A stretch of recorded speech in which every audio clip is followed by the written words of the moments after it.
Greetings, everyone. Pardo here from Sea of Tranquility. Welcome to another episode of, you guessed it, the UK Connection, because sitting right next to me here in the Zoom, all the way across the pond, Mr. Stephen Reid, Mr. Simon Bray. Welcome, gentlemen. We are back.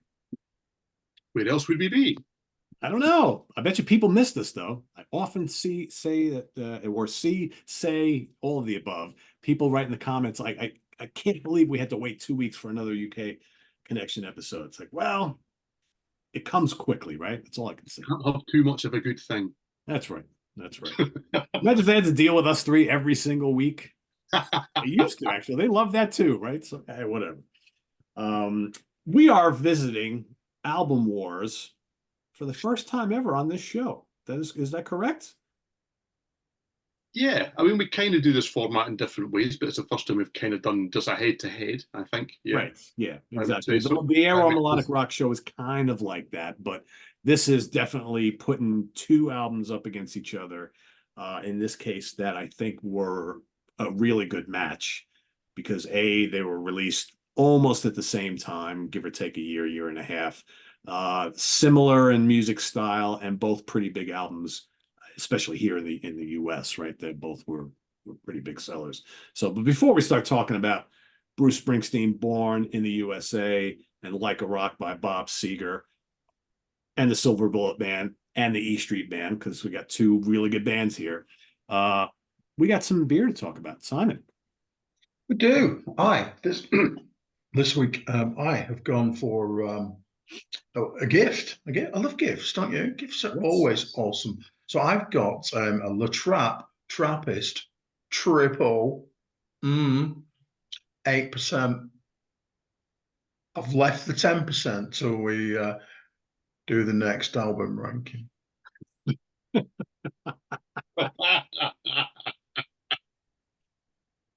Yeah. I have never knowingly had this, so I'm very excited by this. And just check out super sexy glass as well.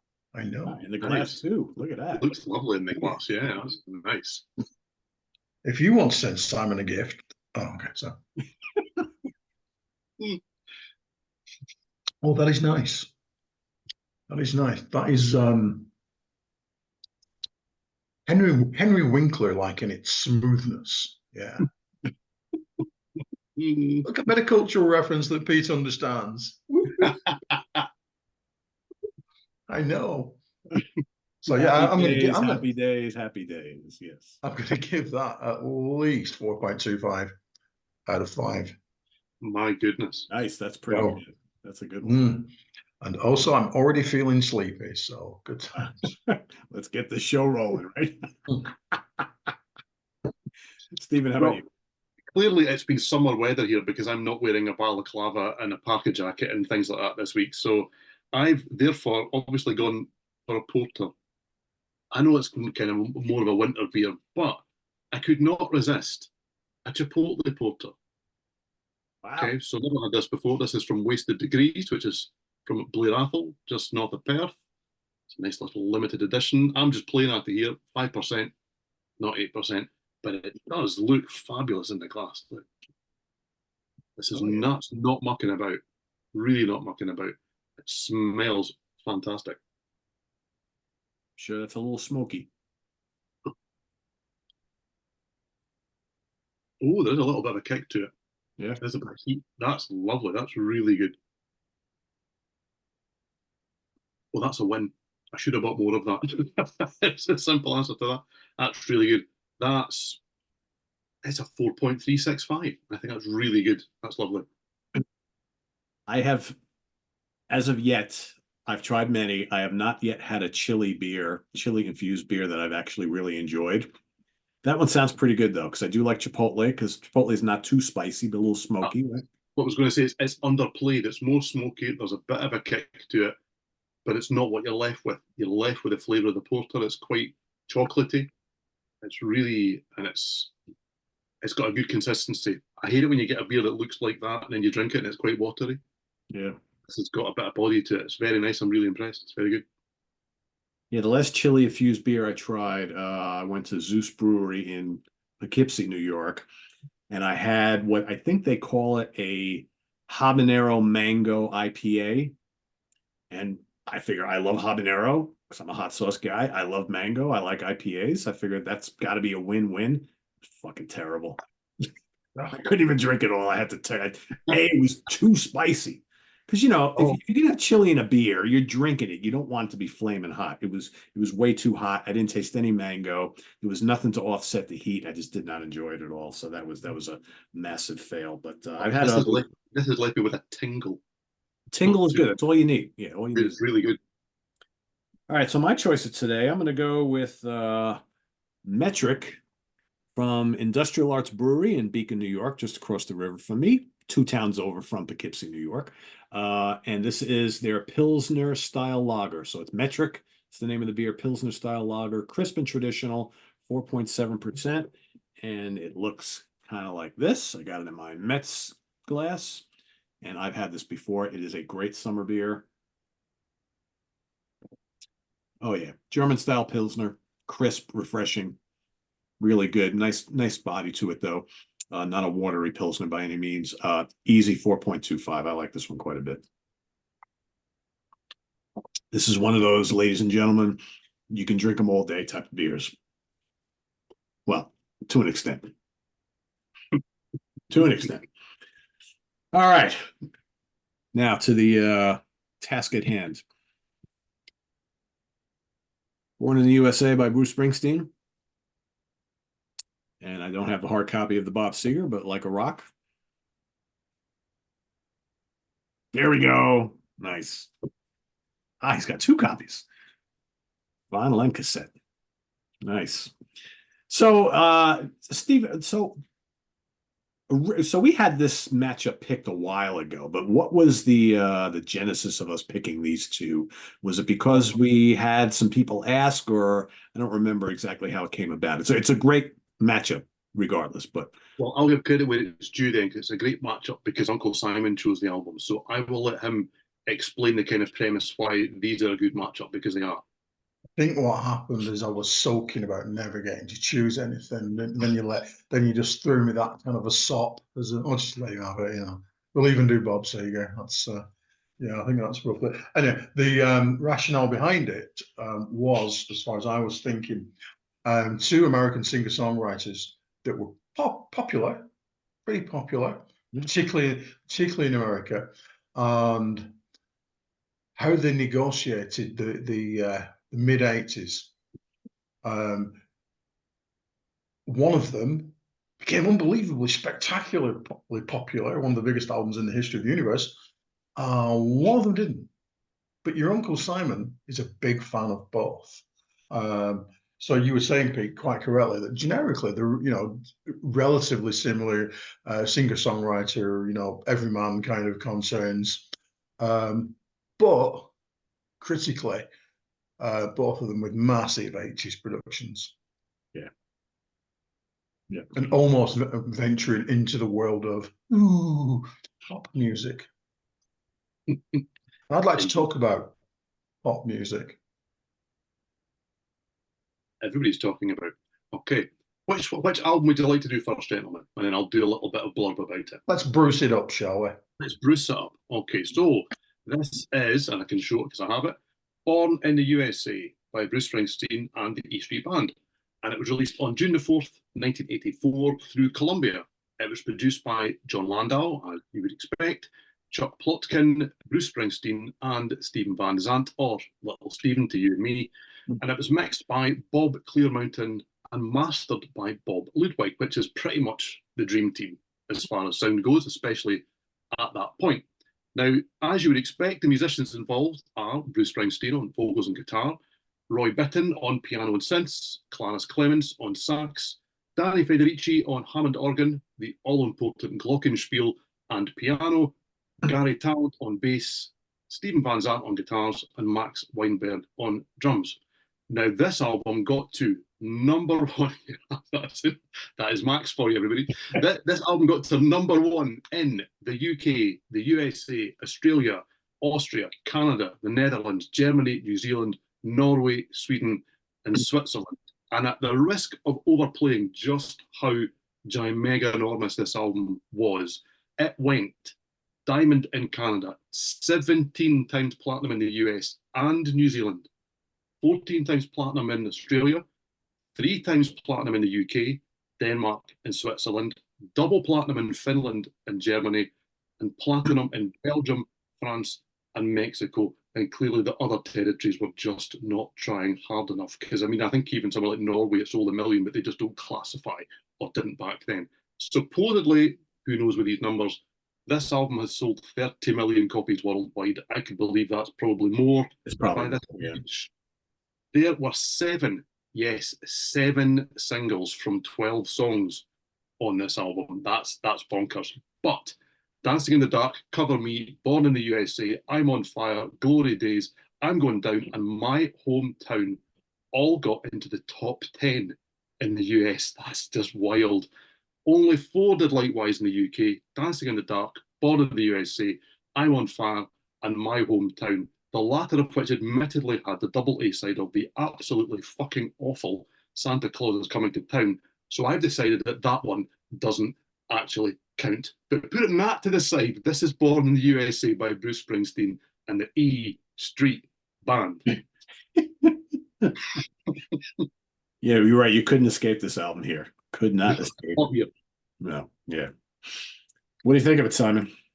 Well, I'm sure we all remember that Bruce Springsteen on the Born in the USA tour was the first concert I ever saw. Could have stopped at that point, couldn't I? Really, to be honest. But before I do go on, going back to what you were just saying, fairly recently I thought to myself, who would I like? You know, if I wasn't me, and obviously being me is awesome. You know, spending every Saturday night with you, every other Saturday night with you guys. I would initially I thought I want to be Scott Travis.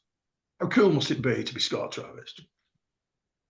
And then I actually did a light upon while I was doing my research. I just want to be Max Weinberg. I could do that, you know. It's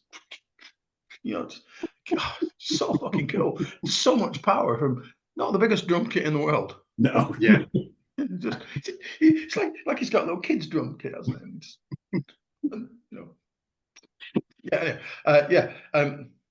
Clearly, I chose these albums because I like them. I got into Bruce through The River.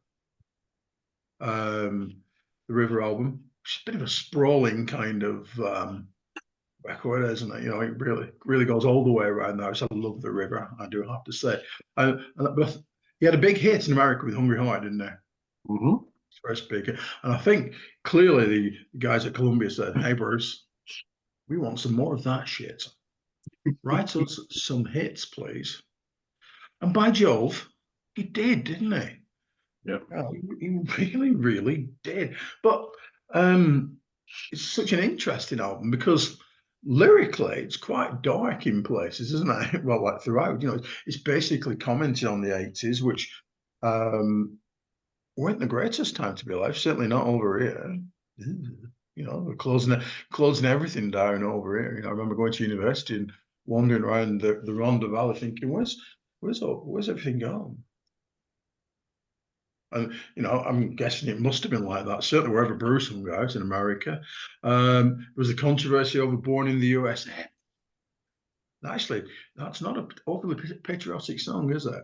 So I'm guessing why Bruce gets quite a lot of hate in the comments, doesn't he, whenever he gets a mention. So tin hats on, really. But this is just such a great album. I love listening to it.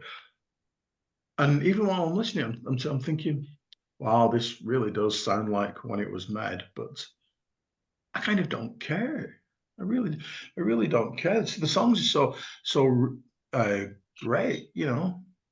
I love Down. I think arguably some of the deeper cuts are the best ones. Downbound Train. Oh, I think we've all felt like we've been riding on a downbound train, haven't we? On occasions. Do you not feel like that? No, I certainly do. No Surrender is arguably my favorite Bruce Springsteen song. Arguably, almost certainly. My Hometown, you know. I actually did once in my life sit one of my children in the front of the car and let him drive and play My Hometown. Yes. Oh, is that the police? Yeah. So it's a really, really interesting record in that you think, oh, it's so bouncy, you know, big. Woohoo! It really isn't. You know, there's darkness. Woven into its grooves, is it not? And then there's the cover. Yeah. Well, I believe Bruce was quoted as saying something along the lines of, "What do you want, why would you want my face when you can have my ass?" You know, did that have some? Did that have something? It's not exactly Madonna, is it? You know, which came out, it was popular at a similar time. There's just some just chock full of really, really great tunes, and unbelievably confident that people will say, "Oh, we really sold out at that point," but you know. He was looking to write hits, and by God, he did. Yeah, for sure. He really, and there's nothing wrong with that. And then he experienced the mental fame. I mean, insane fame that came with being the biggest artist in the world, and then kind of shrunk back into himself for his next record, and then binned off the E Street Band, and then released two shit albums on the same day. So yeah. It had a knock-on effect on his career, didn't it? So I really do like this album. Might not be my favorite of the two, but I do like it. Okay. So I was confused by The Boss back in these days. It's interesting, and this is not said for anything other than just that it's the truth. So I was talking about kind of wondering about university and various things. What year are we talking here? We are 1984, so I was 11. Okay. So I was confused by The Boss at this stage because to me, if it wasn't metal, I wasn't in. But he did rock. But he didn't rock. He didn't RAWK. Do you know what I mean? So I could like these songs, couldn't get into these songs because I was all about being a tribe of like the 2 or 3 metalheads that were at my school. So you couldn't come in and talk about, isn't the Springsteen single great? That just didn't really work. However, the older I've got, the more you realise that his whole catalogue is, even the bad stuff's pretty great, to be fair. And yes, it is easy, I think, to view Born in the USA as an exercise in corporate rock. So, you know, it's seemingly the most kind of authentic rock icon cashing in his chips to turn in a more commercial hits through an album. And one which, as Simon has alluded to, it kind of made the band and kind of broke the band. However, this isn't just a reaction to kind of the stripped back Nebraska album that came before it, because it's bizarre to think these two albums were really being made like that. So, you know, these sessions were kind of working together. The suggestion was made, I think, by little Stephen, you need to leave those Nebraska songs alone and not use the versions that we've recorded as part of all of this session with the E Street Band, because you have the essence of it there. And everything we do to change them changes them too much. So Nebraska is stripped down. It is basically a demo. I mean, when you listen to it back to back with Born in the USA, they feel decades apart. Yeah. Not the albums that back onto each other that were basically made at the same time. So it's a really interesting kind of contradiction that was happening all at the same time. And the only thing on this album I would suggest that was made to order, Dancing in the Dark, because John Landau did say to Bruce, we need one more hit. And Springsteen got all upset, threw his toys out the pram, went home, and came back the next morning with his song finished.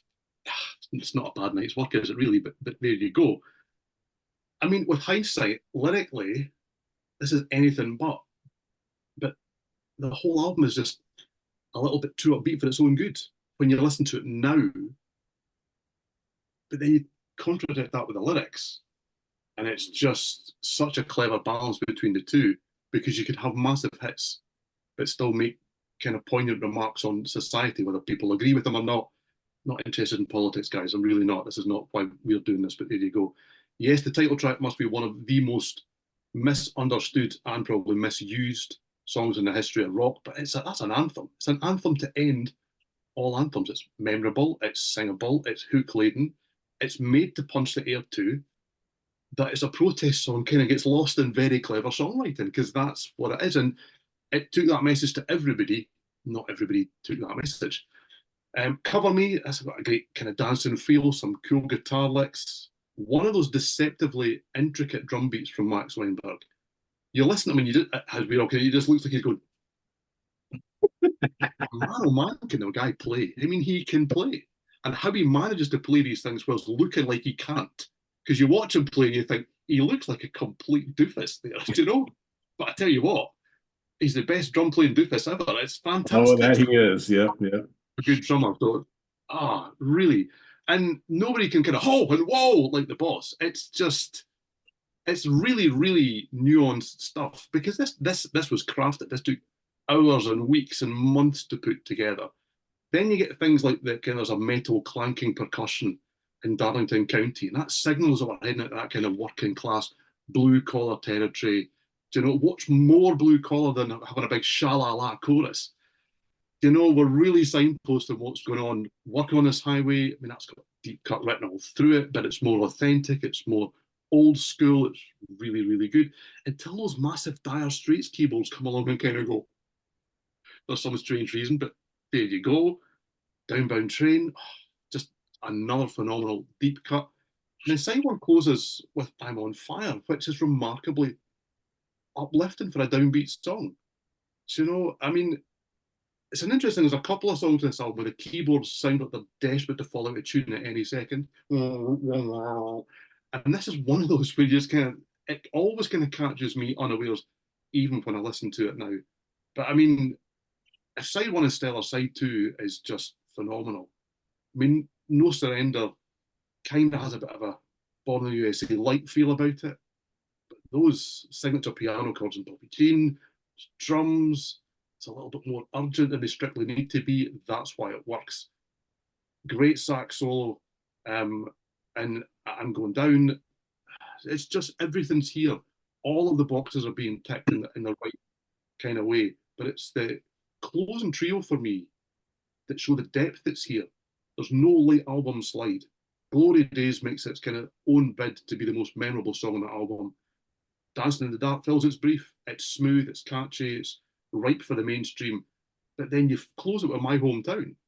Do you know? And it basically says, you know, all that catchy, hooky, chart-laden stuff that we've just listened to? Don't worry, that's just an aberration. This is what Bruce is still all about. It's all, you know, heartfelt and social observations, and I really mean it. And it's melancholy. And if you're feeling down, I'm feeling down. But we can feel down together, and then we won't be down anymore. I mean, truthfully, I prefer a lot of Springsteen albums both before and after this. But it's interesting because Simon is so right. This sounds of when it was made, but I think it sounds of when it was made because it made that sound. This album creates that era, and then suddenly everybody else tries to sound like this. And then we go, oh, it sounds dated. No, it doesn't. It didn't on the day it came out, because what album did it sound like when it came out? It sounded like Born in the USA. But we view it differently now because it really encapsulated maybe the next 5 or 6 years of everybody going, I can have a go at that. Do you know? But it's a masterpiece. Whether it's my favourite Springsteen album, probably not. By a fair distance, probably not. But it's a masterpiece in songwriting, no doubt about it. Yeah, God, I have such a weird history with this album and a weird relationship with this album. Getting set to do this program, I was like, just like kind of clueless as how I really want to talk about Born in the USA, because I'll be honest, when this album came out, I hated it. I hated Bruce Springsteen back in, 84. I was a, young 18-year-old metalhead, and, Bruce Springsteen and heavy metal do not go hand in hand. And I will be the first to tell you guys, they played this album and these songs to death here. Every radio station, you heard him when you were shopping, you turn on MTV, there he was. You couldn't escape this thing. It was kind of like shoved down our throat like you would not believe. But in saying all that, all these years later, I became a Springsteen fan, maybe about a decade or so afterwards. And as Stephen has said, and I think even Simon hinted, like, it's not even anywhere close to being one of my favorite Springsteen albums. but I fully recognize why it sold so much and why so many people love it, because the songwriting is all there. It's just not really the stuff I want to listen to when it comes to this guy. For me, all of his 70s albums, up into including The River, that's my sweet spot for Bruce. And I like some of his later stuff too.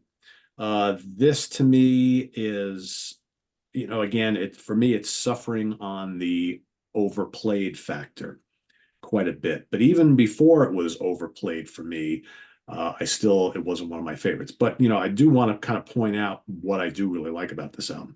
First of all, I never, ever, ever, ever, to quote a certain guy, need to hear Born in the USA again. But I get it. You put it perfectly. It's a total anthem, right? I totally get that. I just don't personally ever need to hear it again. I think Cover Me is terrific.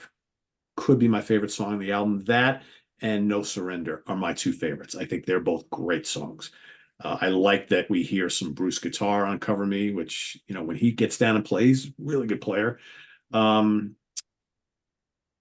Darlington County and Working on the Highway, they're a little too rootsy, kind of jangly for me. I'm just really not into that kind of stuff, especially not from him either. And I think one of the reasons why stuff like Nebraska and Tom Joad and those albums don't work for me, because it's too much of that type of stuff. It's that more kind of like jangly, blue collar, acoustic type thing. It's just not really my favorite. It's not my cup of tea at all, whether he's doing it or anybody else. I like Downbound Train though a lot. Never really big on I'm on Fire, but I get why people dig it. Bobby Jean is pretty good. Got some nice piano from Roy Bittan. Everybody always gets down on me when I say his name like that. But hey, don't shoot the messenger. You go see Bruce live. That's how he introduces him. Roy Bittan. Everybody's like, no, you pronounce it Bitten. Well, tell Bruce that, because he's been saying it wrong for decades, right? On the piano. You ever hear it called the piano? What's a piano?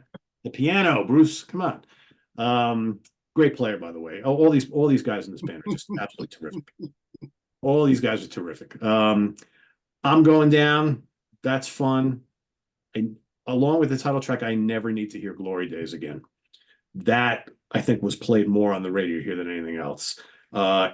Even Dancing in the Dark, although that's a cool song, I just don't need to hear it again. But I watched the video again the other day. That young Courtney Cox with the short hair before Friends, yeah. How cool is that? And I think it takes a lot of balls to end an album like this with My Hometown, which is just somber and just kind of like atmospheric. That's a good track, right? But it's just like, man, it's just like what a way to kind of close this album out. So where I sit with this album, it was kind of cool revisiting this, because I hadn't heard it in a long time. And now that I've listened to it to get ready for this episode for the first time in a while, I'm like, I probably don't need to hear it again for another decade, because I know it like so well, right? There's no way, if you live here, that you were listening to radio and watching MTV, that you didn't know most of these songs. And even if you didn't buy this album, one or two or more of your buddies or your girlfriends or whatever had it, and they played it to death. So there was no way to escape this. So, but yeah, I totally realize the greatness of this album, but it isn't the Springsteen that I normally go for. And isn't it crazy? And Stephen, you hinted at it, and I don't really want to get into it at all, but I'm amazed at how here in 2024, and it's been going on for a bunch of years, all those people that loved this guy so much back in the day now are so against him, just because of things he says, right? And it's just like, I just always found that, to me, I don't really care what his political views are, what his opinions are. I either like the music or I don't. And it's just amazing. Again, I don't want to get into it, because I know people are going to talk about in the comments how people can't separate things like that. It's just because everybody's got opinions on things, right? But that doesn't mean you can't still write and sing good music, right? Can't mean that you can't be still a good actor and make good movies or good television or write good books. Everybody's got opinions on everything else, right? So all that being said, classic album for sure. Not one of my favorites by him, but yeah, there's just so many like big songs on here, and even some of the deep cuts are really good. I'll end it there. Okay, so the other album that we're talking about tonight is Bob Seger and the Silver Bullet Band with Like a Rock. If somebody can do that, that must be Simon, because he's the one that can. This is the 13th album from Bob Seger in one configuration or another. And it was released on April the 14th, 1986 through Capitol Records. It reached number 3 in the US Billboard album charts and went platinum. It only reached number 35 here in the UK, but it also got into the top 40 in Australia, Austria, Norway, where it went to number 4, Switzerland, and Sweden. Only 4, they're not trying hard enough here, only 4 songs were released as singles. Okay, American Storm, Like a Rock, It's You, and Miami, with the first 2 reaching number 13 and 12 respectively in the US. But Like a Rock got to number 5 in Canada, and here in the UK only American Storm charted, and that got to the dizzying heights of number 78. Okay, so the album was produced by Punch Andrews, David N. Cole, and Bob Seger. And the band was Bob Seger on vocals, guitar, and piano, Craig Frost on keyboards, Chris Campbell on bass, alto Reid on sax and organ. I mean, really, let's not go there. Okay, and then there are too many other musicians to mention on this album, but a few of the more interesting ones, and I do mean a few because there are lots.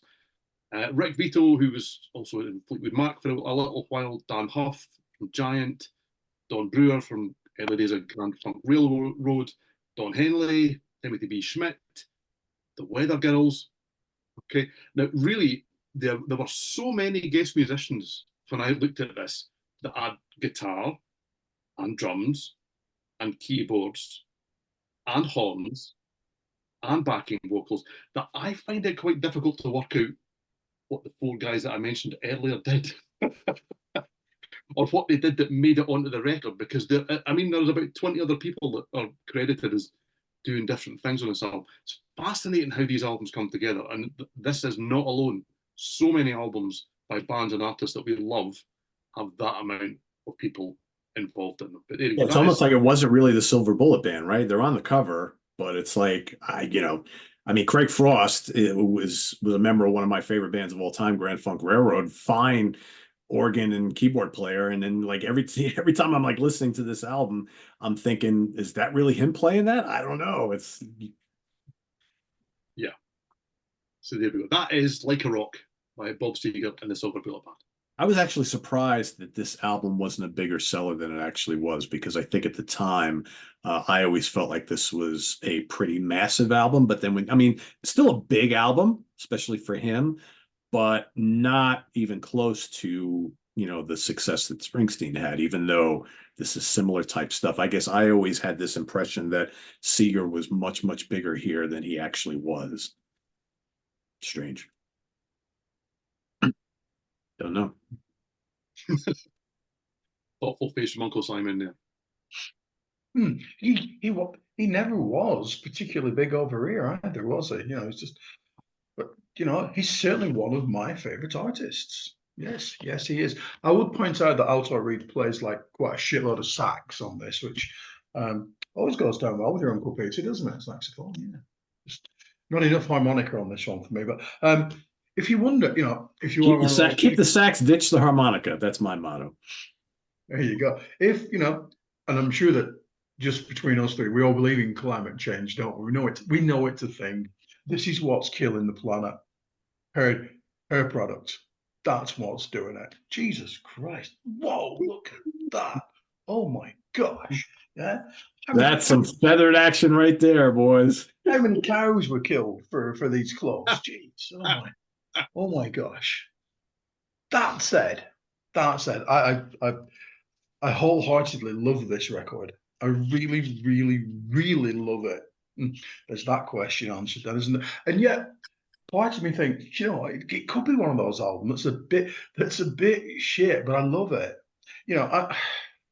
Some of the songwriting stands up with the best of Bob Seger's songwriting or anyone else. I give you, ladies and gentlemen, not a single should have been The Ring. It's up there with The River as a song about a relationship that's dying. It's just so sad. And when she never looks at the ring, not at the ring. Oh God, where's my acoustic guitar? Oh, that's an absolutely orgasmic tune. It really, really such a sad song, and so very Elton John like in the keyboards, played by Craig Frost according to the credits. Just saying. Yeah. American Storm, what a tune to start off and on. Bob likes to rock, to open an album. He likes to rock, doesn't he? Even now from was it from the distance? And then Take a Chance on Me from Fire Inside a little bit later. He likes to open up a record with a bit of a rocker. Apparently it's about the use of cocaine. I know. Wikipedia wouldn't lie to me, would it? Then we've got Like a Rock. Oh my God. Rick Vito's slide solo in that. Mhm. I think we can all agree that's really quite good. Yes. I'm prepared to go as far as quite good. I do remember this came out in '86, I think, and at the time of the World Cup, Football World Cup in 1986, there was a montage about of Argentina's goalkeeper, and he was like a rock.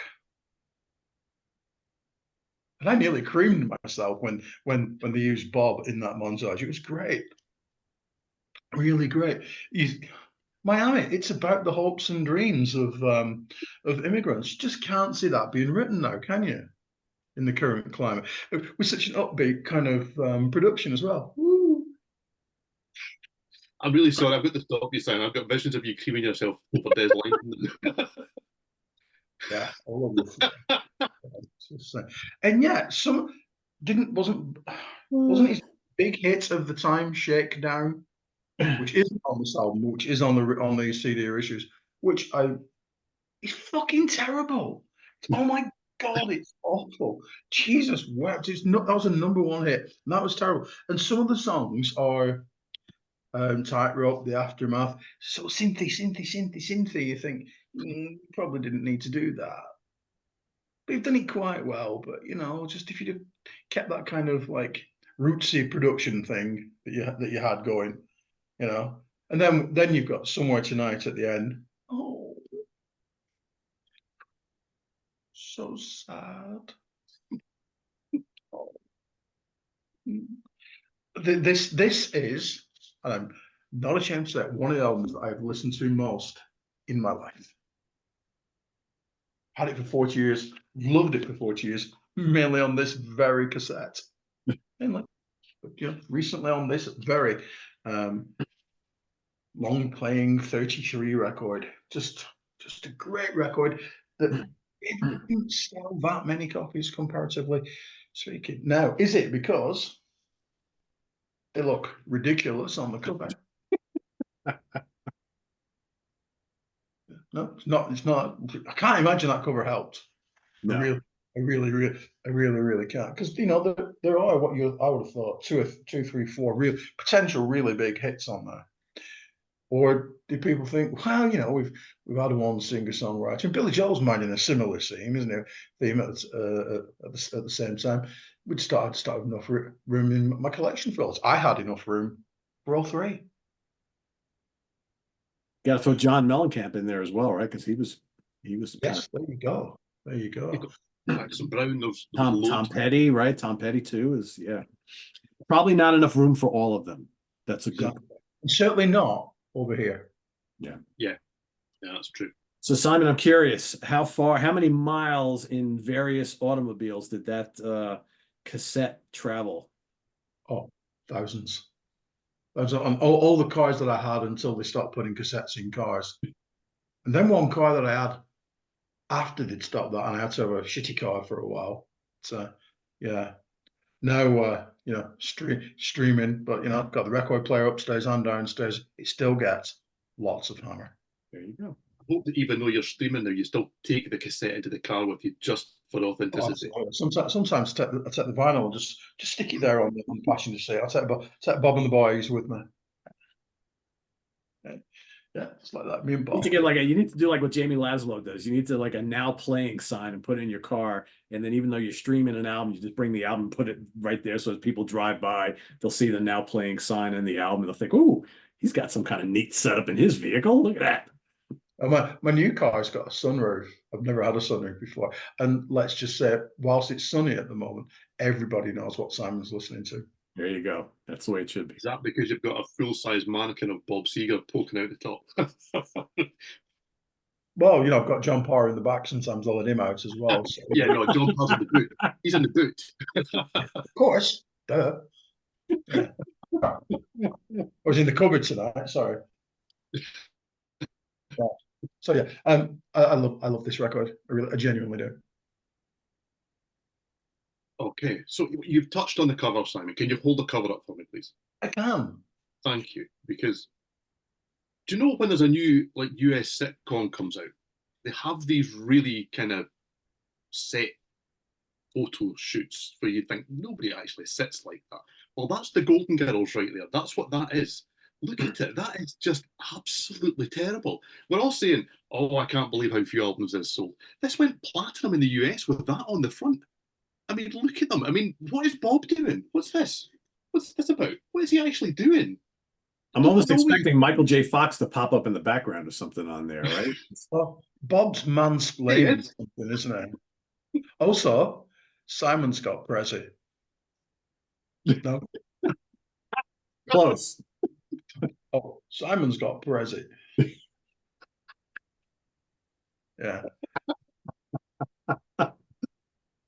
Oh dear. Anyway, thankfully, American Storm that opens the album, that puts the cover to one side. You've immediately forgotten how bad that cover is because it's full of energy, it's upbeat. It sounds like it could have been included on, I don't know, Born in the USA. But if it wasn't for I that, I have to interrupt you. I wrote the exact same thing in my notes. yeah, it does really. Consider there's a couple of years between these two, and this follows. I'm not going to suggest that that was the idea here, but it feels like that was the idea here. But Bob's voice takes it in a different direction. I mean, he's husky and he's smoky. He's never going to quite have that same sort of feel and atmosphere that Bruce had. And that's a good thing because there's no point just doing exactly what somebody else is doing. But it's infectious. And I mean, got to put cards on the table here. This was the first time that I'd ever heard this album. I only have, is it Night Moves by Bob Seger and the Silver Bullet Band? That's the only Seger that I have in the collection. So this was my first experience with it. And I immediately thought, okay, I'm really going to like this. I'm totally on board. That's an excellent way to start an album. Now, the title track, which, judging by the really moody promo video, clearly meant to be the big hit single, that kind of slows things down. And it's a bit more kind of countrified slice of Americana. It's good. I don't know if it maybe just comes a little bit too early in the album, for me, anyway. Or if it's maybe just too country for me, because as we've discovered, as we've gone through quite a lot of kind of album studies and various things that we've done, there's a kind of wall where I get to where it moves just a little bit beyond the rock and into someone else where I kind of go, yeah, well, yeah. And we kind of push that boundary quite often on this album. Remember the Doobie Brothers episode, people. There you go. It's just not very exciting for me. And in Miami sits in a kind of mid-paced, easy-going situation. It's likable. I don't find it remarkably memorable. And cover your ears, Uncle Simon, because if I was to be honest, we're 3 songs in, and I don't really you're going wrong. Songwriting all that challenging. This is easygoing stuff. I mean, it's delivered with heart and soul. I mean, it's absolutely meant. It's just a little polite. It's almost like it apologizes for being there a little bit. And it's a theme throughout, really, for me. These are really simple, effective songs delivered with little fanfare. And I mean, the arrangements are pretty straight up. There is nothing to dislike about something like The Ring, but I'm not a lyric guy. Simon has referenced, how heartbreaking some of these songs are and what Bob's talking about, and whether it is Bob or Bruce or I don't know, Jackson Browne or whoever it is that is telling me their story. I need the music to tell me the story as much as I need the lyric to tell me the story. And yes, on that, there's a lot of contradiction because the music doesn't necessarily tell you the story that the lyrics are telling you. I don't necessarily care. I'm more interested in the story that's in the music than the story that's in the lyrics. Makes me a bit of a heretic, but there you go. That's a me thing. It's not the albums. That's a me thing. And the music isn't really doing that for me. Tightrope, I think that's a lot more interesting. It's almost got a kind of 80s Genesis keyboard sound in there. It's got a bit of a darker edge. I know we're all meant to hate 80s Genesis. I don't. Sometimes wouldn't be out of place as a kind of a deep cut on a Huey Lewis and the News album. Same for the Aftermath. That's a good thing. I'm on board with that. And then there is just way too much sugar spoon on top of It's You. I really don't like that one at all, very much at all. And then Somewhere Tonight kind of doubles down on that. It's a serious case of dad rock for me. The difference between these two albums for me is I get the impression that Bruce Springsteen is driving on a dangerous, kind of dark back road. Even on his more commercial albums, that's what he's doing. He's on a dangerous path. He's having to kind of negotiate things that are possibly going to hurt him, harm him, change his life. This feels to me like Bob is sitting right in the middle of a well-lit road where all the other cars are being safely locked away for the night and all of the traffic lights are on green. There is absolutely no edge to this. It doesn't make it a bad journey. It doesn't mean to say you can't sit in the car and go, well, that was nice. But there's just no edge to it for me at all. And then admittedly, it's a bonus track and it probably isn't on the vinyl that Simon's listened to all these years. But the version that I heard has a shit-king version of Fortunate Son at the end, a live version. And that to me shines a light on just how much the album tails away. This sounds like a completely different band delivering that song to the one that delivered everything else that I've just heard. And I quite like side one of what would have been side one. And then it falls away for me personally. Someone that doesn't have a history and a backstory with this album, that hasn't really kind of carried it through the life and had the experiences with it. I just kind of got to the end and thought, I don't know, it's all good enough. The vocals are strong. He's a great singer. He's a great singer. But it's just a little bit too one note for me.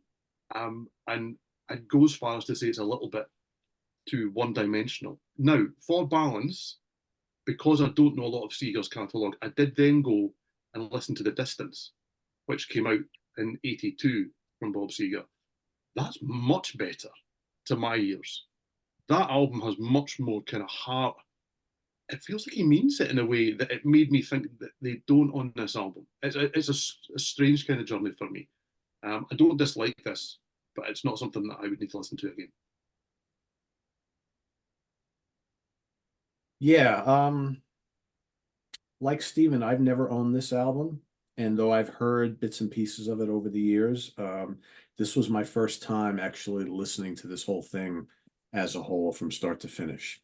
All I've ever owned from Bob is his two classic live albums from the '70s, which I think are terrific. I mean, that has all those early hits on them and a lot of great deep cuts, and those are high energy, heartland rock albums, whatever the hell you want to call it. But so it was interesting to kind of hear this probably for the first time in a long time, hearing like a Bob Seger studio album start to finish. As you mentioned, American Storm is great. What a that if that's the first song you hear, that you get this impression that that's going to start your journey, and the rest of the album is going to be kind of like that.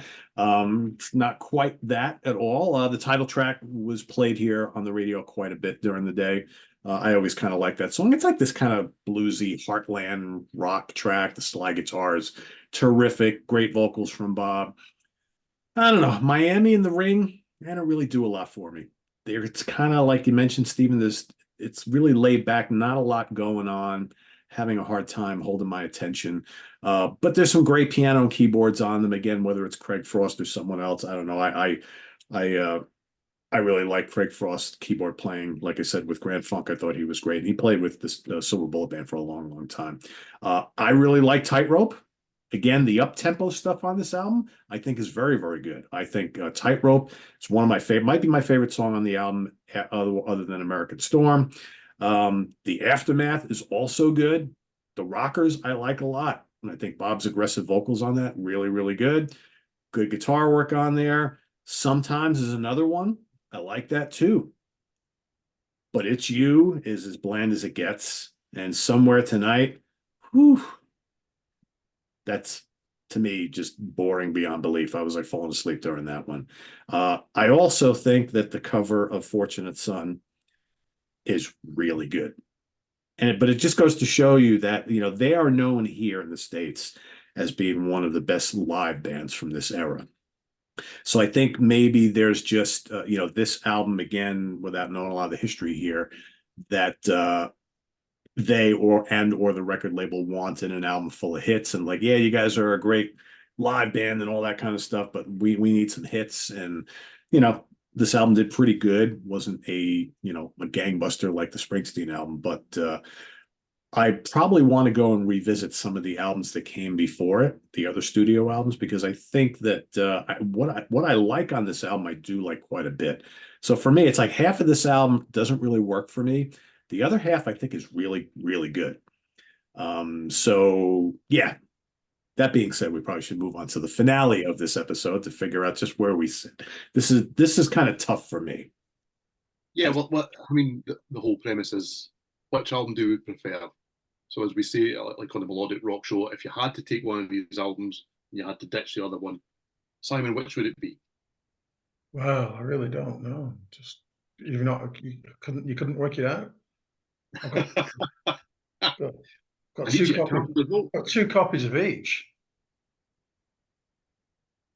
It's Bob. I'd definitely take Bob. There are lots of other Springsteen albums I like more than Born in the US, and it's that thing again where there's a massive difference between your favorites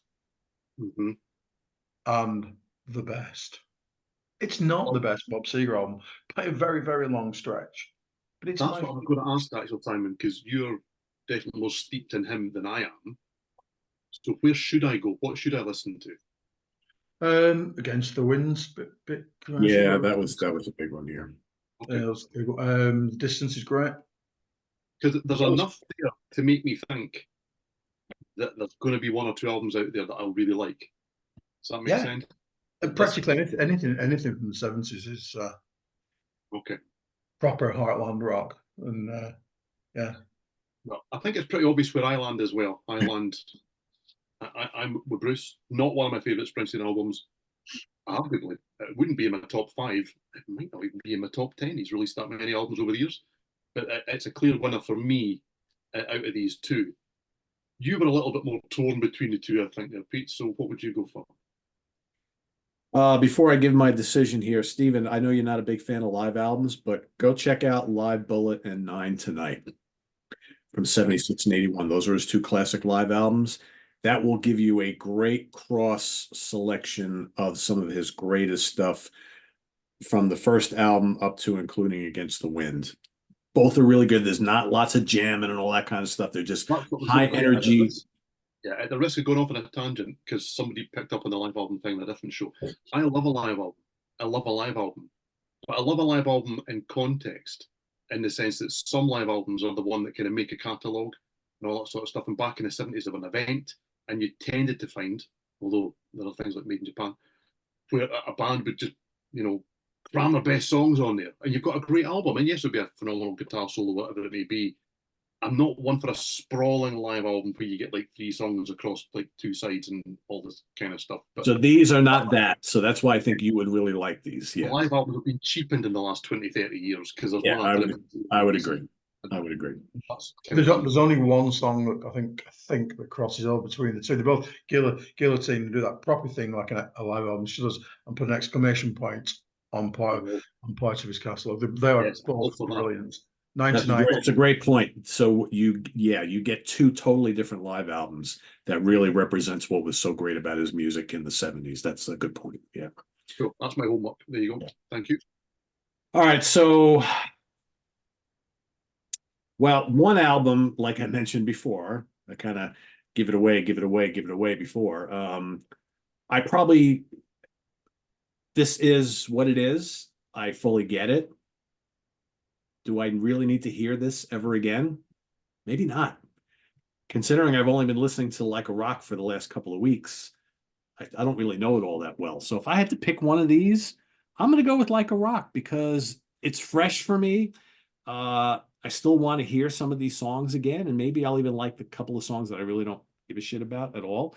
So yeah, I'm going to go with Bob Seger on this particular. Because yeah, I think if it was Darkness on the Edge of Town or The River or Born to Run or Asbury Park or E Street Shuffle, all that, any of those albums, I would easily pick that one. But yeah, this album is just so overplayed for me, and it's never been one of my favorites. So yeah, to me it's cool to listen to a Seger album that I'd never heard before. And like I said, half of it I really thought was very good. So that's what I'm gonna go with. We all have our reasons, and all reasons are right. Always a winner. 2-1. There you go. Very good. Yeah. 96,000 subscribers have just fallen off their chairs.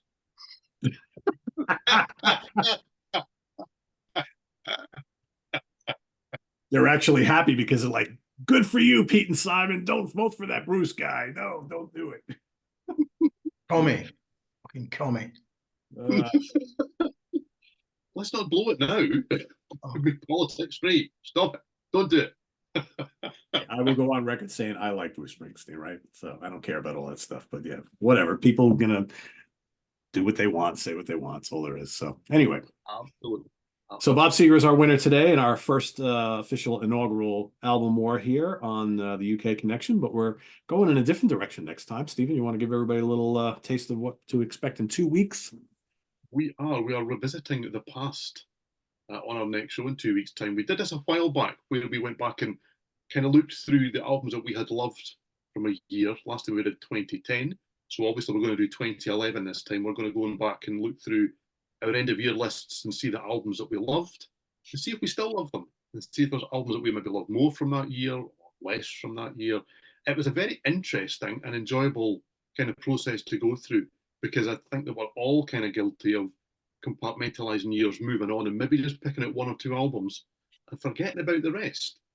So it's interesting to look back and see what has aged well, what maybe hasn't aged quite so well, and what has grown in our affections in the meantime. So that's the homework between now and 2 weeks' time, is for everyone to go look at what they loved in 2011 and what has stacked up and what maybe doesn't stack up quite so well.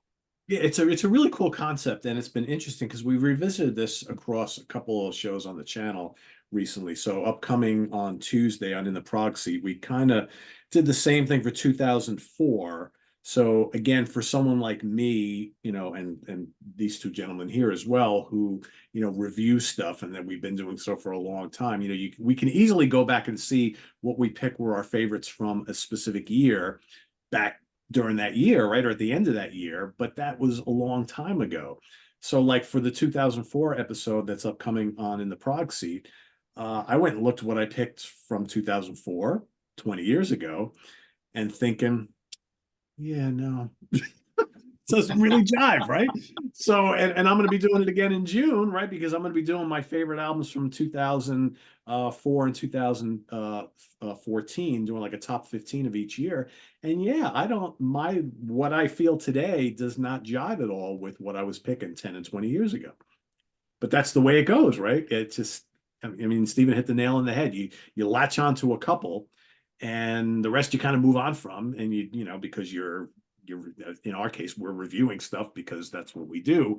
But what we pick as favorites and what we discover later on are very, very different. So that's why this, doing this type of show is always lots of fun. And I haven't looked at 2011 yet on the webzine, so I will be doing that very shortly. And I can guarantee I'm going to go down that list. It's like, yep, I haven't listened to that since then. I haven't listened to that since then. Right, and then I'm thinking, and then you look at your list, you're like, oh, but where is such and such and such and such, right? Because you found them later on, and they have to be on that list. So it's a cool exercise. It really is. It's a lot of fun. So expect that in 2 weeks, folks. Revisiting 2011, our top 10s. And until then, visit us on the web at www.seaoftranquility.org. We're on Facebook, we're on YouTube all together all the damn time. Simon, quick question for you. Night Moves, the studio album. That looks pretty damn good too by Seger. I'm looking at the track list right now. I'm like, ooh. Although the handful of songs are on the live album, so it's like, that's why. But the studio versions are more sedate, but that's what I figured. Worth a listen. I'm like, because Rock and Roll Never Forgets, Night Moves, Fire Down Below cranks on the live album. I'm thinking it can't be as good on the studio album. Anyway, Stephen, I think that's a good exercise for you to go listen to those 2 live albums. They're really good. I'm gonna pull them out and listen to them tonight, I think. So yeah. So anyway, where was I? This is on the web, www.catranquility.org. We're on Facebook, we're on YouTube all together, all the damn time. I think you got that twice. Please subscribe if you haven't already and click on that notification bell so you get alert of all of our content as a post. And please do hit the like button before you leave. 3 times, I don't know, I lost track. Vote for your favorite of these 2 albums in the album war today, Bob Seger versus Bruce Springsteen. We'll be doing this again at some point because the album wars is always fun. And we're going to try very hard to pick albums that are, fairly like-minded, I guess, or whatever, but we'll come across more of those. We've got we want to thank everybody for all the positive response to the New Wave of British Heavy Metal themed episode we did. Maybe didn't get as watched by as many people because again, we're talking about more obscure stuff, but everybody who commented really, really loved that episode. So we will be doing that once again at some point in the not too distant future. I don't know how far ahead are we, Stephen? I don't know. Our list is long. I can tell you if you want. There's another 1, 2, 3, 4, 5, 6 shows before we're going back to New Wave of British Heavy Metal. However, for the handful of people that did ask, they were saying, please, please, please don't stop the Melodic Rock Show. We are not stopping that either. We'll be doing that in a month's time. We're just adding more to our palette of shows, right? And I think if memory serves correct, we're gonna be talking about Aerosmith fairly soon too, right? Simon's favorite band.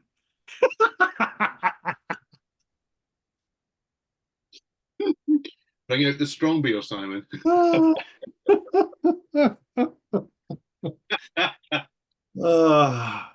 Of course, there's gonna be a lot of people commenting. We want more shows about stuff you guys hate. It's like, well, we can only do that every so often, folks. We enjoy them, but those are like palate cleansers, right? So, we're not. In the meantime, Simon will be talking about Aerosmith soon. That's right. He'll get the opportunity. Yeah, We're going now. Anyway, thanks for watching, everybody. Enjoy the rest of your weekend.